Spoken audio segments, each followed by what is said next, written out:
ಆತ್ಮೀಯ H16 news ಅರ್ಥಾತ್ ಸೀತಾರಾಮಗೆ ಸ್ವಾಗತ. ನಾನು ನಿಮ್ಮವ MI ಅಥವಾ ಮಲ್ಲಪ್ಪ ಜೋತಾವರ್. ಆದ್ಮೇಲೆ ವಿಶೇಷವಾಗಿ ನಾನು ಇತ್ತೀಚೆಗೆ ಒಂದಿಷ್ಟು ಧರ್ಮಸ್ಥಳದ ಮೇಲಿಂದ ಕಣ್ಣು ಸರಿಸಿರಲಿಲ್ಲ, ಆದರೆ ನಿಮ್ಮೊಂದಿಗೆ ಮಾತಾಡಿರಲಿಲ್ಲ. ಕಾರಣ ಇಷ್ಟ ಏನು ಡೆವಲಪ್ಮೆಂಟ್ ಆಗ್ತದೆ, ನಿಜವಾಗಿಯೂ ಸತ್ಯಕ್ಕೆ ಜಯ ಸಿಗ್ತದನ ಅಂತ ವಿಚಾರ ಮಾಡಿದಾಗ ಸಹಜವಾಗಿ ಬಾಲನ್ನವರು ಮತ್ತು ಜೊತೆಗೆ ನಮ್ಮ ಕುಸುಮಾವತಿಯವರು, ನಮ್ಮ ಸೌಜನ್ಯ ತಾಯಿ 74 ಸಾವುಗಳ ಬಗ್ಗೆ ಏನು ಹೈಕೋರ್ಟ್ನಲ್ಲಿ ಹೋಗಿದ್ರು, ಅದಕ್ಕೊಂದು ಪ್ರಾಮುಖ್ಯ ನಿಲುವು ಬಂದುಬಿಟ್ಟದೆ. ಇವತ್ತು ಹೈಕೋರ್ಟ್ ಇದ್ದಿದ್ದು 2 ವಾರಗಳಲ್ಲಿ ಇವುಗಳ ಬಗ್ಗೆ ವರದಿ ಸಲ್ಲಿಸ್ಬೇಕಂತ ಡೈರೆಕ್ಟ್ SITಗೆ ಡೈರೆಕ್ಷನ್ ಮಾಡಿದ, ಸರ್ಕಾರಕ್ಕೆ ಡೈರೆಕ್ಷನ್ ಮಾಡಿದ. ಅದು ಯಾರಿಗೆ ಹೇಳ್ತದೋ ಗೊತ್ತಿಲ್ಲ. ಯಾಕಂದ್ರೆ ಏನದು ಸಾವುಗಳು ಹೇಗದು ಇವಷ್ಟಲ್ಲ 74, ಇನ್ನೂ ಅನೇಕ ಇದ್ದವು, ಅನೇಕ ಸಾವುಗಳಾಗಿದ್ದಾವೆ. ನಿಮಗೆ ಗೊತ್ತಿದೆ, ಒಂದಲ್ಲ ಎರಡಲ್ಲ 477 ಆವತ್ತು ಹೇಳಿದ್ದು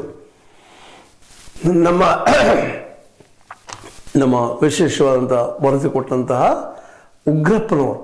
ಅಂದ್ರೆ ಇನ್ನೂ 477 ಬೇರೆ, ಇವು 74ಪ್ಪ. ಇವು ಒಂದಕ್ಕೂ ಸಪ್ರೇಟಾಗಿ ನಮಗೆ ಏನಾಗ್ಯದ, ಯಾರು ಸತ್ತವ್ರು, ಯಾರು ಎಲ್ಲಿಂದ ಬಂದರು, ಏನೂ ಇಲ್ಲಲ್ಲ. ಸತ್ರು, ಪೋಸ್ಟ್ಮಾರ್ಟಮ್ ಮಾಡಿದ್ರು, ಅವ್ರು ಯಾರು ಗೊತ್ತಾಗಲಿಲ್ಲ, ಹೋಗೋಗ್ಬಿಟ್ರು ಒಂದೇ ದಿನದಲ್ಲಿ. ಸ್ವತಂತ್ರವಾದ ಮೀಡಿಯಾಗೆ ಬೇಕಾಗಿರುವುದು ಸ್ವತಂತ್ರ ಧ್ವನಿ. ಆ ಸ್ವತಂತ್ರ ಧ್ವನಿ ಉಳಿಸಲು ನೀವು ಮಾಡಬೇಕಾದದ್ದು ಇಷ್ಟೇ. ಅದೇನಪ್ಪಾ ಅಂತಂತಂದ್ರೆ ನಿಮ್ಮ ಕೈಲಾದಷ್ಟು ಸಹಾಯ ಈ ಚಾನಲ್ಗೆ ಮಾಡಿ ಹಾಗೂ ನಿಮ್ಮ ಧ್ವನಿಯನ್ನು ಕಾಪಾಡಿಕೊಳ್ಳಿ. ಇದು 74 ಪ್ರಕರಣಗಳು, ಉಳಿದು ಬೇರೆ ಈಗ ಸಾಕಷ್ಟು ಆರೋಪಗಳಿದ್ದಾವೆ.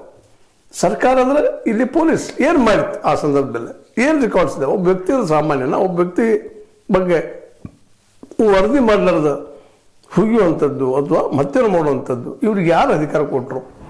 ಬಾಲನ್ನವರಂತೆ ಬಹಳ ಪ್ರಚಂಡವಾಗಿ ವಾದ ಮಾಡಿದರು. ನಿಜವಾಗಿ ಬಾಲನ್ನವ್ರಿಗೆ ನಾವು ಎಷ್ಟು ಥ್ಯಾಂಕ್ಸ್ ಇದ್ರು ಕಡಿಮೆ.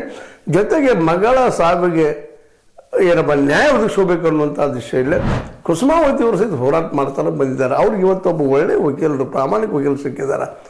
ಬಿದ್ದವರ ಪರವಾಗಿ ಹೋರಾಟ ಮಾಡುವಂಥ ಒಂದು ಧ್ವನಿ ಇವತ್ತು ಬಾಲನ್ನವರಾಗಿದ್ದಾರೆ.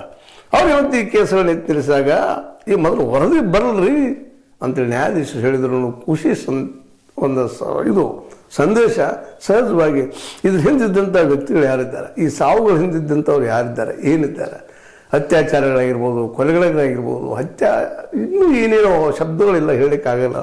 ಆ ಜನರು ಇವತ್ತು ಭಯ ನಿಶ್ಚಿತವಾಗಿ ಹುಡ್ತಾ ಇದ್ದಂತೆ. ಯಾಕಂದ್ರೆ ಏನು ವರದಿ ಕೊಡ್ತಾ ಇದ್ದಾರೆ ಅದ್ರ ಮೇಲೆ ನಾವು ಮಾತಾಡೋಣ ಅನ್ನುವಂಥ ಮಾತನ್ನು ಹೈಕೋರ್ಟ್ ಇವತ್ತು ಹೈಕೋರ್ಟ್ ಜಡ್ಜ್ ಅವರು ಡೈರೆಕ್ಟ್ ಹೇಳಿದ್ದಾರೆ. ಬಾಲನವರಂತೆ ಭಾಳ ಪ್ರಬಲವಾಗಿ ವಾದನ ಮಾಡಿದರು. ಸರ್ಕಾರಿ ವಕೀಲರಂತ ಏನು ಹೇಳ್ತಾರೆ, ಅವ್ರು ಮುಚ್ಚಾಗೋ ಕೆಲಸ ಮಾಡ್ತಾ ಇದ್ದಾರೆ, ಬರ್ತದ್ರಿ SIT ಬರ್ತದಲ್ಲ, ಅಷ್ಟಕ್ಕೆ ಬಂದ ಕೊಡ್ತೀವಿ. ಅದಲ್ಲ, ಈ 74 ಸಾವುಗಳು ಯಾರ್ಯಾರು, ಇವ್ರು ಹಿಂದಿದಂಥವ್ರು ಯಾರು, ಎಲ್ಲಿಯವರು, ಹೇಗೆ ಬಂದ್ರಲ್ಲೇ, ಅಲ್ಲೇ ಹೇಗೆ ಸತ್ರು, ಒಮ್ಮೆ ಸುರಾದ್ರು ನಮಗೂ ಹೋಗ್ಬಿಡುತ್ತೆ. ಇದು ಇವತ್ತು ನಿಜವಾಗಿಯೂ ನಮ್ಮ ಸೌಜನ್ಯಾಳಿಗಾದಂಥ ಅನೇಕ ಒಂದು ನ್ಯಾಯ ಒದಗಿಸೋ ದಿಸೆಯಲ್ಲೇ ಒಂದು ಹೆಜ್ಜೆ ಅಂತೇಳಿ. ಇದರರ್ಥ ಸೌಜನ್ಯಾಳ ಕೇಸನ್ನು ಅವರು ಎನ್ಕ್ವೈರಿ ಮಾಡ್ತಾರಂತಲ್ಲ, ಅದು ಹೋಗೋದಕ್ಕೊಂದು ದಾರಿ ಆಯಿತು. ಅದಕ್ಕೆ ಪ್ರಬಲ ಮತ್ತು ಪ್ರಮುಖ ಹೋರಾಟಗಾರರು ಯಾರಪ್ಪ ಅಂದ್ರೆ, ಒಂದಿದ್ದು ನಮ್ಮ ಕುಸುಮಾವತಿಯವರು. ಆ ತಾಯಿ ಪಾಪ ನೊಂದ ತಾಯಿ, ಆ ನೋವನ್ನು ಅನುಭವಿಸಿದ ತಾಯಿ, ತನ್ನ ಮಗಳ ಮೇಲೆ ಆದಂಥ ಅನ್ಯಾಯವನ್ನು ನಿತ್ಯ ನೆನಪಿಸ್ಕೊಳ್ತಾ ನಿತ್ಯ ಒಂದು ತನ್ನ ದುಃಖ ತುಳಿಕೊಳ್ಳುವಂಥ ಕುಸುಮಾವತಿಯವ್ರ ಕೊನೆಗೂ ಇವತ್ತು ಒಂದು ಹೆಜ್ಜೆ ಮುಂದೆ ಹೋಗಿದ್ದಾರೆ ಗೆಲುವಿನತ್ತ ಅನ್ನುವಂಥ ಮಾತನ್ನು. ಯಾಕಂತಂದ್ರೆ ವರದಿ ಬಂದ ಮೇಲೆ ನಾವು ವಿಚಾರ ಮಾಡೋಣ ಮಾತಿನಲ್ಲಿ ಭಾಳ ಅರ್ಥ ಗರ್ಭಿತದ. ಅಲ್ಲಿ ಯಾರು ಏನು ಎಂತು ಅದು ಏನಾದರೂ ಸೋಪಾನ ಅದೇ ರೀತಿ ಮಾಡಿದ್ವಿ ಅಂತ ಆನ್ ರೆಕಾರ್ಡ್ ಸಿಕ್ಬಿಡ್ತಪ್ಪ ಅಂತಂದ್ರೆ ನಾವು ಮುಂದೆ ತಥ್ಯ ಯಾರಿಸ್ಲಿಕ್ಕೆ ಬರ್ತದೆ, ಇವ್ರನ್ನ ಯಾರು ಏನು ಎಂತು ಅಂತೇಳಿ. ಆವತ್ತಿದ್ದಂಥ ಅಧಿಕಾರಿಗಳು ಯಾರು, ಪೊಲೀಸ್ ಅಧಿಕಾರಿಗಳು ಯಾರು, ಅಲ್ಲಿ ರೆವಿನ್ಯೂ ಅಧಿಕಾರಿಗಳು ಯಾರು, ಎಂತು ಎಲ್ಲರೂ ಶುರು ಆಗಿಬಿಡ್ತದ. ಯಾಕಂದ್ರೆ ಹಂಗೆ ಒಬ್ಬ ಯಾವುದೋ ವ್ಯಕ್ತಿ ಅಸಹಜವಾಗಿ ತಿಳ್ಕೊಂಡು ಅವ್ನು ಎಲ್ಲಿಂದ ಬಂದ, ಯಾರು, ಅವರ ತಂದೆ ತಾಯಿಗಳು ಯಾರು, ಅಥವಾ ಅವ್ರ ಕುಟುಂಬ ಎಲ್ಲದ, ಯಾವ ಊರವರು, ಇವೆಲ್ಲ ನಾವು ದಾಖಲೆ ಮಾಡಿಕೊಳ್ಳೇಬೇಕಾಗ್ತದೆ. ಒಂದು ಸಾವು ಅಂಥದ್ದು 74 ಸಾವುಗಳು ಒಂದೇ ದಿನದಲ್ಲೇ ಎನ್ಕ್ವೈರಿ ಮಾಡಿ ಹೋಗೋದಂಥದ್ದು, ಬರೀ ಮಾಡಿದಂಥ ಸತ್ಯಗಳನ್ನ ಮುಚ್ಚಾಕಿದಂಥ ಕೆಲಸ ಆಗಿ ಹೋಗ್ಯದ. ಅದು ಇವತ್ತು ಓಪನ್ ಆಗುವಂಥ ಕೆಲಸ ಅಂತ. ಅದು ಒಂದಲ್ಲ, 1990ರಿಂದ 2021 ನಡೆದದೆಲ್ಲ ವರದಿ ಕೊಡ್ಬೇಕು ನಮಗೆ ಅನ್ನುವಂಥ ಮಾತನ್ನು ಡೈರೆಕ್ಷನ್ ಮಾಡಿದ.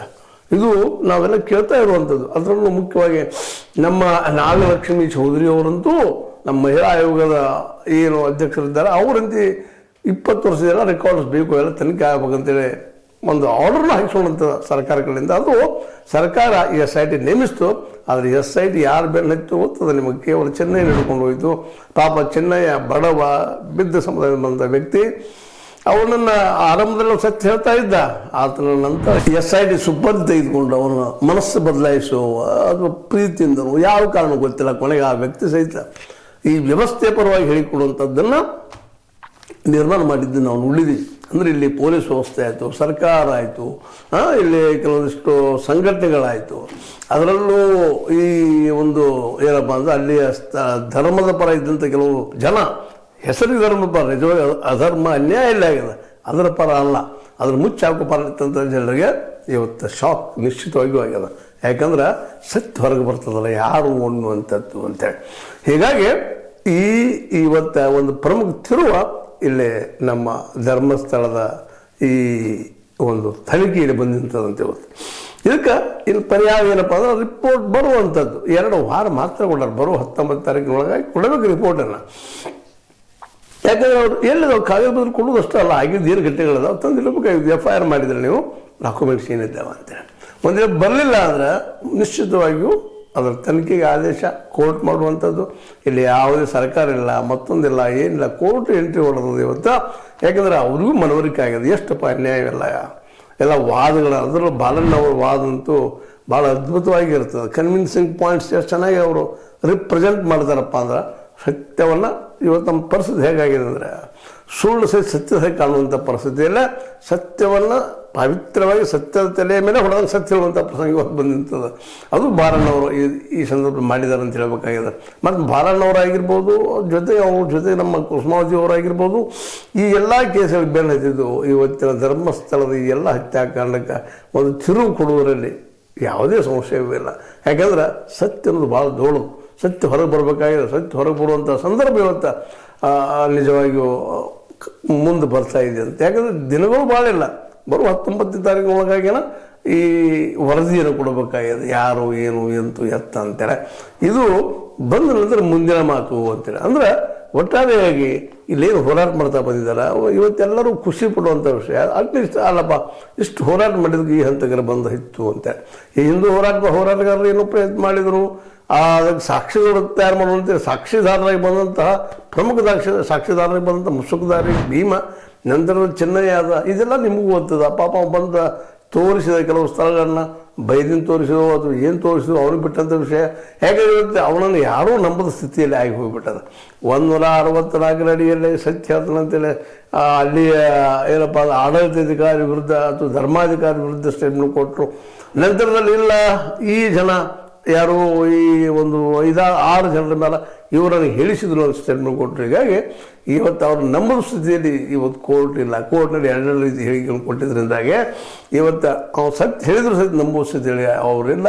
ಇಂಥ ಪ್ರಸಂಗದಲ್ಲೇ ಈ 73 ಕೇಸ್ಗಳನ್ನ ಈ ತನಿಖೆ ಮಾಡಬೇಕು, ಸತ್ಯನ ಹೊರಗೆ ಹಾಕಿಸ್ಬೇಕು ಅನ್ನುವಂಥ ನೆಲೆಯಲ್ಲೇ ಇವತ್ತು ಹೈಕೋರ್ಟ್ ಇದ್ದಿದ್ದು ಈ ಎಲ್ಲ ರಿಪೋರ್ಟ್ಗಳನ್ನು 1-2 ವಾರದಲ್ಲಿ ಕೊಡಬೇಕು, ಸಬ್ಮಿಟ್ ಮಾಡಬೇಕು ಅಂದರೆ ಸರ್ಕಾರಕ್ಕೆ ನಿರ್ದೇಶನ ಮಾಡಿದ್ರಿಂದಾಗೆ ಅಲ್ಲಿಯ ಸತ್ಯ ಏನದ ಅದು ಹೊರಗೆ ಬರುವ ಕಾಲ ಬಂತು ಅಂತೇಳಿ ನಾವು ಇವತ್ತು ಅಂದ್ಕೊಳ್ಳೋಣ.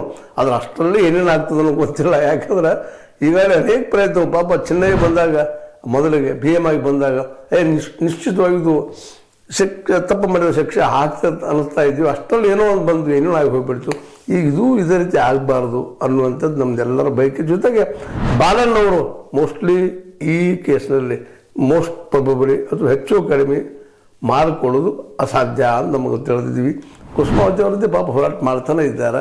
ಅವರ ಹೋರಾಟಕ್ಕೆ ಒಂದು ಇವತ್ತು ಏನಪ್ಪ ಅದು ದಾರಿ ತೋರುವ ಕೆಲಸವನ್ನು ಹೈಕೋರ್ಟ್ ಮಾಡಿದ. ಆ 74 ಹೊಸ ಸಾವುಗಳು ಯಾರು ಅನ್ನೋದನ್ನು ಇವತ್ತು ಕೇಳಿ ಅದು ಕೊಡಬೇಕು, ನೀವು ಸರ್ಕಾರ ಯಾರು ಅನ್ನೋದು ವಿವರ ಕೊಡಬೇಕಂತ ಹೇಳ್ತಿರಂತಾಗೆ ಒಂದಿಷ್ಟು ನೆಮ್ಮದಿ ಖುಷಿ ನಮ್ಮ ಸೋತ ಈ ಹೋರಾಟಗಾರರಿಗೆ ಅಂತ ನಾನು ತಿಳ್ಕೊಳ್ತೀನಿ. ಇದು ನೀವು ಲೈಕ್ ಆಗಿರ್ಬೋದು, ಲೈಕ್ ಮಾಡಿ ಶೇರ್ ಮಾಡಿ ಕಮೆಂಟ್ ಮಾಡಿ, ಜೊತೆಗೆ ಸಬ್ಸ್ಕ್ರೈಬ್ ನಿಲ್ಲಿಸ್ಬೋದು. S60 ನ್ಯೂಸ್ ಅರ್ಥ ತಿಳಿಸಿ ತರಬೇಕು ಸತ್ಯದ ಕೈಗಳಲ್ಲಿ ವಂದನೆಗಳು.